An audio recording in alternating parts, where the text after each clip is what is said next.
Blessed feast to everyone. It's now March 25th. We celebrated the Vesperal Divine Liturgy this morning early at church with our skeleton crew. We're dealing with, of course, the coronavirus and the limitations of what we can do at service right now. And so today was a very odd experience of the Feast of Annunciation. Normally we would have celebrated it in the evening when everyone was off of work, and we would celebrate a Vesperal Liturgy, which is what we did this morning. There were 4 of us present. It was not ideal, and it was not what we were all looking forward to. This whole Lent has not been the Lent that we were looking for, but so there it is.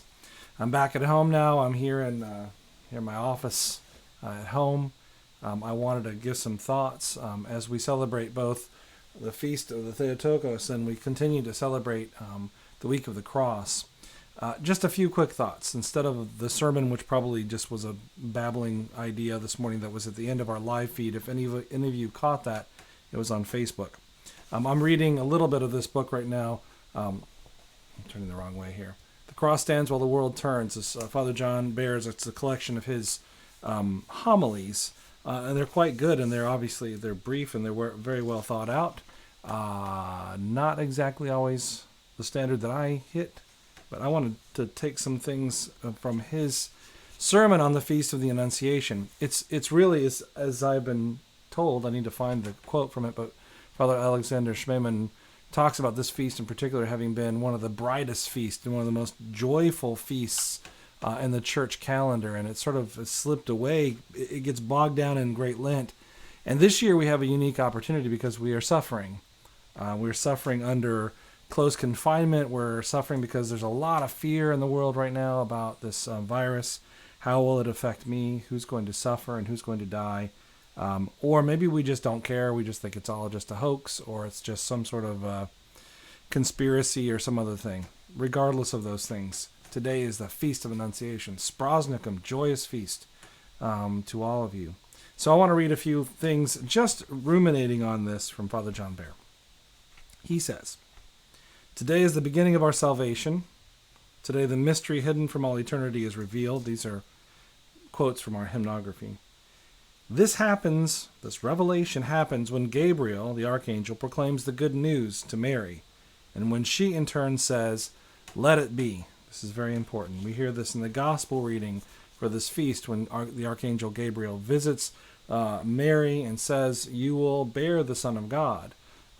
She is not yet, at least from the perspective of the church in that moment, pregnant. It's not until she finally says, "Let it be to me," that she is overshadowed by the Most High and becomes pregnant. But God's confidence in her and his faith in her, knowing her, that she is going to be willing, is so great that he sends the angel, and it's a proof of that. So she says, "Let it be." When this happens, when she says, "Let it be," the Son of God becomes the Son of Man. So the Son of God, the eternal Son of God, enters into our existence fully, and taking on flesh as that seed, that egg within the woman that becomes a human being. It's part of why we don't agree with abortion, because Jesus Christ was fully God and fully man, even at that one cell level, the cell at which becomes that's been fertilized not in a natural way, but in a supernatural way. And it takes on the humanity that all humans take on at conception.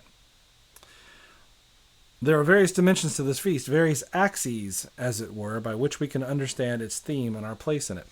On one level, this is now the completion of the whole economy of God, the divine plan. When God began the work of creation, he called all aspects of creation into being, speaking them into existence. Let there be light, a firmament, let the waters be gathered, let the earth be put forth vegetation, let there be lights, etc., etc. But for his own particular work, creating a human being in his image, God doesn't himself say, "Let it be." God does not say, "Let it be," when he creates the human being. No. This requires a lengthy working out, the long span of human existence, culminating in the ever-virgin and all-pure Mary. And she is the one who, when the good news is announced, says, "Let it be." St. Nicodemus puts it this way: "The world was made for Mary, and Mary for Christ.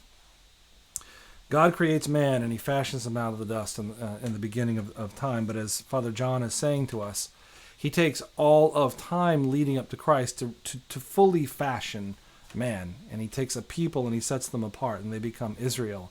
And out of Israel, terrible things happen and wonderful things happen. And in the world, the darkness grows and grows and grows until the point at which Christ must come to save man. And at that point, the world is given a gift. And that gift is Mary, a little teenage Jewish girl who is holy because she gives her life to Christ. She says, let it be, let it be. She is willing to take on what God gives her. So that's very important for us. This week, you see behind me, is the week of the cross. We have this icon of the Theotokos with Christ here, this beautiful icon which we got from Sister Xenia when she came from Minsk and she visited us. It's just a beautiful icon. This week we have these two things happening at the same time. It's not always that we have the Annunciation and the week of the cross intersecting, but this year, this crazy, insane Great Lent, we have that wonderful collision of the Feast of the Cross, or the week of the cross, I should say, and the Feast of the Annunciation happening together. And not only does it happen together, but the Annunciation falls in the middle of the week of the cross, and the week of the cross is in the middle of Great Lent, and God is so clearly telling us to take courage, to be faithful. She said yes, but she never asked for terms. She didn't ask, what's the deal? What am I going to get out of this? She simply says yes because she has faith in God. She's told later, once she bears Christ and they take him to the temple, that a sword will pierce her heart. She hears that from St. Simeon. And he tells her this, and she's going to carry the weight, the burden of this willingness to say yes to the Lord. We too are suffering. We're suffering being apart from one another. I'm forced to do videos to try to communicate with you in some greater sense here. I don't like this, but I'll do it if it helps people. It's a form of suffering. Worse than that, we're suffering because some of us have to be apart from other people. Those who know, Ron Rabel had a stroke. He's in Beaufort Memorial Hospital right now, and Bonnie, his wife, is not allowed to see him. We'll see more of this coming in the days to come. This is not going to be easy for us. We have to be ready for this.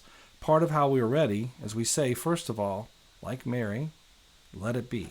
I'm willing to do what it takes, Lord, to do what needs to be done in this time. And if this is what you send us, we receive it. We may not like it and may be bitter to swallow, but we'll take it as if it's from you. Help us to endure. Help us to be like Mary, continually turning to you in faith, trusting right all the way up to the cross, seeing her son on the cross, trusting that God knew what he wanted to do for her son and for her. We're suffering. We will continue to suffer for some time. But all suffering has an end. You know why I know that? Because either it ends normally, the virus is cured or goes away, or else we die, or else Christ returns. There's an end one way or another. Are we willing to receive what he sends? My belief, of course, is that it will fade out normally. We'll find some way to get through this. But wouldn't it be amazing if the end of this was actually the return of Christ? There's a tradition in the Orthodox Church that Christ's return will be on Pascha. And every year in Great Lent, I think about that. Will this be the Pascha that Christ returns? We should be thinking in those terms. It will happen at some point. There's no way of knowing when. No man knows the hour. We might guess, I suppose. Somebody could possibly get it right. Regardless, perhaps we should be looking at Pascha that way this year. Perhaps this is the year. How will we live differently if we know Christ would return? How would we live differently if we knew we were going to die? I don't want to be morbid. We just need to be serious about what we're doing. We will suffer. Mary suffered. But on the other side of that suffering was the resurrection of her son, and it was to see him ascend to the Father and to find the fulfillment of everything that God had planned for his people from the beginning of the world right up through her, because essentially the world was made for Mary, and Mary was made for Christ. So this day, we rejoice in the Theotokos. We thank her for her willingness to say, let it be. Because without her willingness to say, let it be, there would be no salvation for us. Full stop. There would be no Christ, because without Mary, there is no Christ. Forget any other backdoor solutions. God had perfect faith in the woman that he chose. And in choosing her, he chose well. And she, in her freedom, chose him. May God bless you this feast of the Annunciation. Keep watching your emails. Be aware of what's going on. Changes will be continually happening. We don't know what's going to be happening for Holy Week. We don't know what's going to be happening for Pascha. I wish I knew what was going to be happening. What seems probable is less than palatable. But we will do the best we can, because whether or not we meet in the church on Pascha, it will still be Pascha. Christ will still be risen. We will still celebrate however we best can. May God keep you. May he bless you this week. May he give you his peace. May you have an extra sense of his presence as you pray. I hope you're praying. The world needs your prayers now, continually.